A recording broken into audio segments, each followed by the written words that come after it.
actually break down of what that actually means. Yeah, that's great.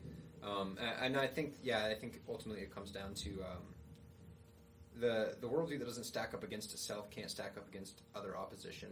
I know we get really rigid views of God sometimes. Maybe God always blesses. If you're a good person, God always blesses you, like the prosperity gospel belief. And then one day,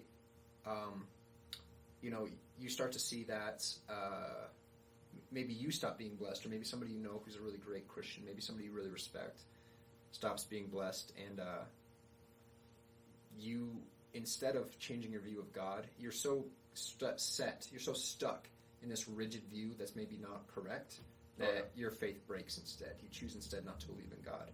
And I think we as Christians commit that a lot of times, and I think that's the big thing I drive out with it. Don't contradict yourself and don't deceive yourself. Right. Don't make yourself believe things that you want to believe. Make yourself believe what's true. Find what's true, and if it's hard, learn how to accept it, especially at your heart level. And I guess the other biggest thing would be, we have all these authorities in our life. We have so many people debating these issues, and how do we even decide who to trust? How do we even know who to listen to in a world where I know personally I definitely get skeptical about the news. I think and it's not a political side. It's just that you watch one and you're skeptical, and you watch the other and you're skeptical. You get one sound bit from a 2-hour speech and they say that summarizes his view. Well, who chose which portion of the show? Who do I believe? We're in a world where there's more information than we've ever had, and I have absolutely no idea of who I can trust. Right. And I guess maybe I'll just address this just to Nick, because I know you've kind of had a little bit of experience with this. How would you say that's... One thing what would you say is the thing you learned through that, and what's the biggest lesson you want to give people for that? Well, in my life, the biggest crutch that I have actually distanced myself with people that I should have trusted instead is the fact that they didn't experience what I experienced. You know what I mean?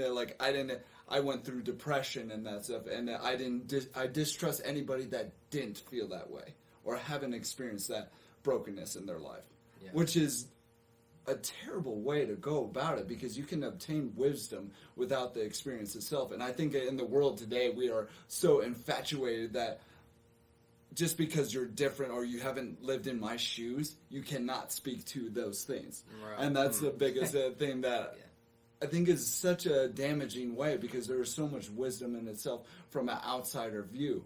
And another thing of who you trust is the fact that they'll state out their biases, and they will give the best case for the opposition. That's who you can trust the most, is the fact that they will stack their evidence so high that it seems almost inconceivable in itself to knock it down.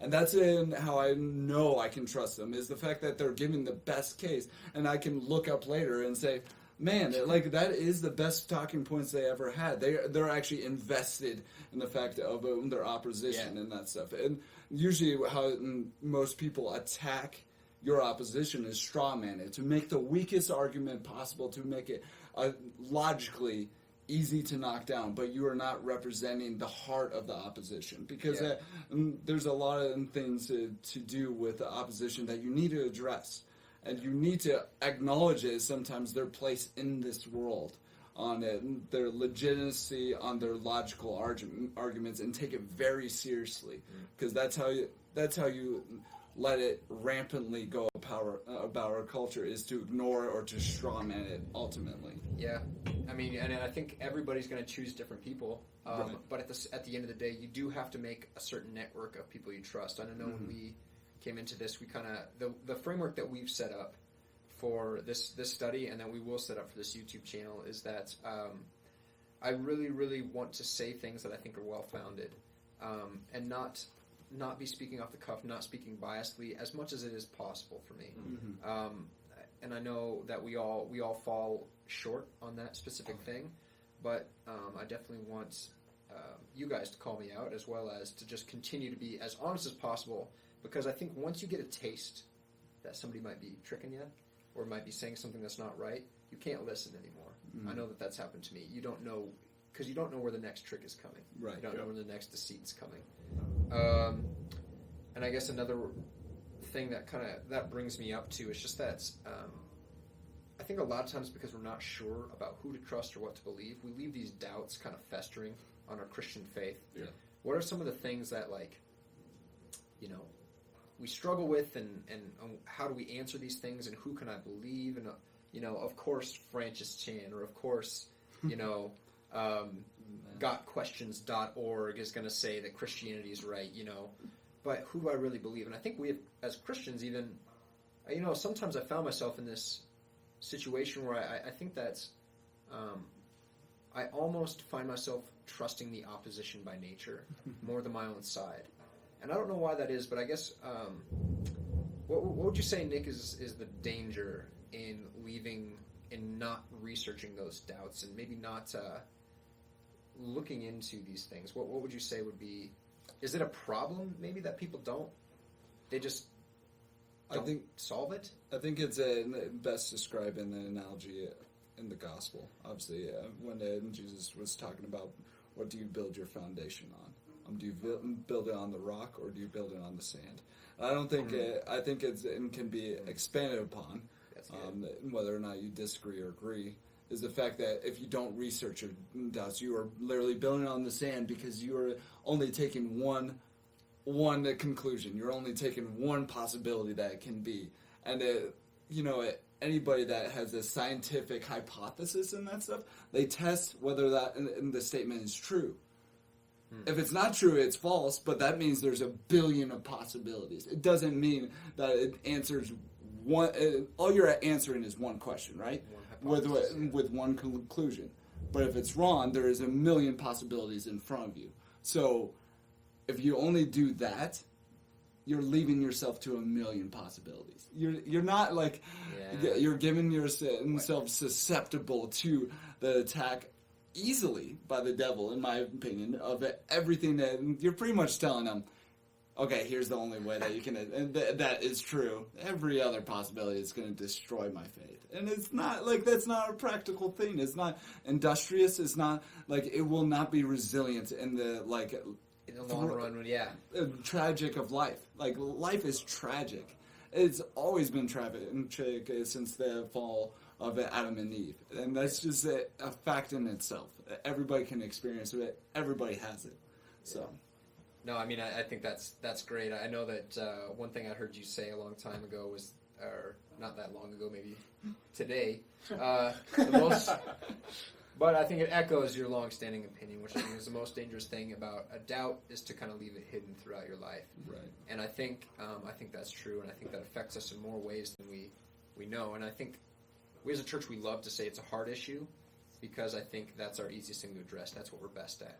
But I think this channel is in reclaiming the intellectual high ground, is to basically say you can't worship God with your whole heart if you don't understand Him with your mind, or you don't worship Him with your mind. Right. Excuse me. And so I know for me, one big thing I had to do was kind of put fear on the shelf in order to start. I think now, the more that I talk with atheists, the more I talk with Muslims, there's no fear for me anymore.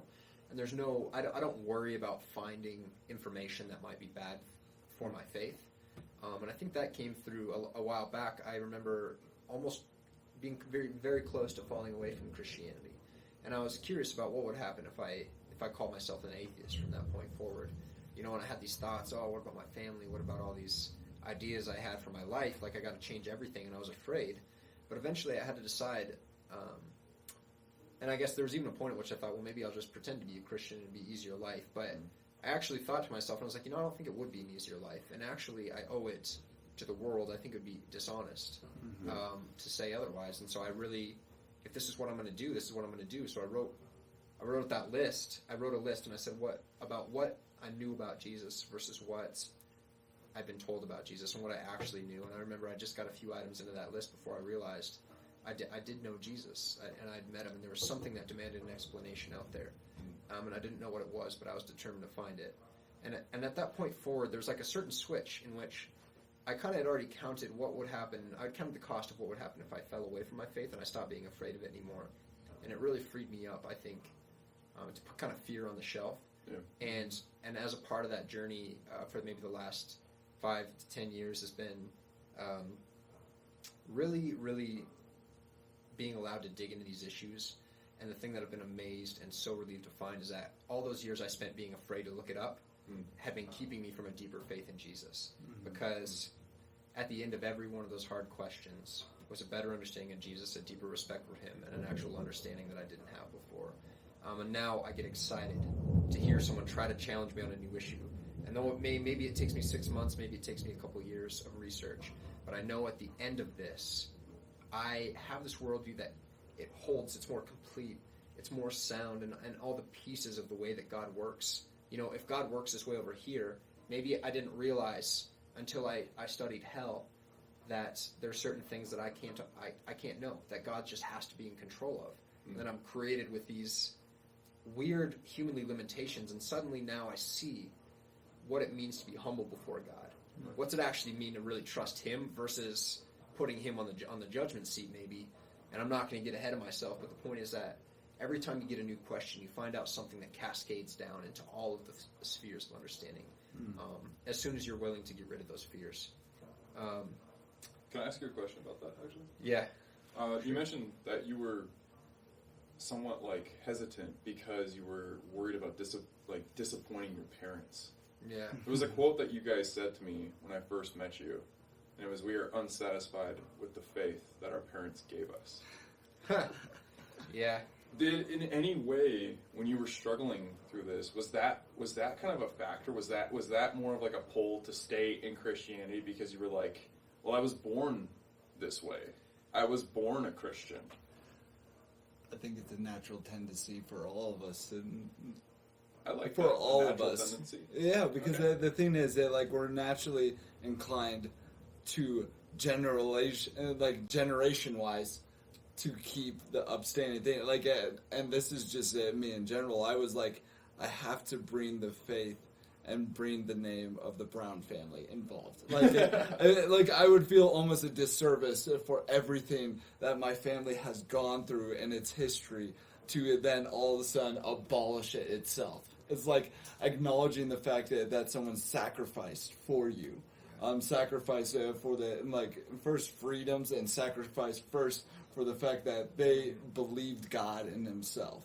And then to disclaim that or to just dismember it from your life, it's a little hard. And most atheists, I know that and say that yes, my family disowned me or anything like that, and it is a natural tendency. Yeah. But there is a point in your life where you have to choose it for yourself, because no matter what, the physical element of a supernatural question will not. It'll be the supernatural over the physical at some other points. It's not like the physical element will withstand everything, because it won't. It won't in a lot of senses. Yeah. That's interesting, Nick. I'd love to dig a little bit more on that.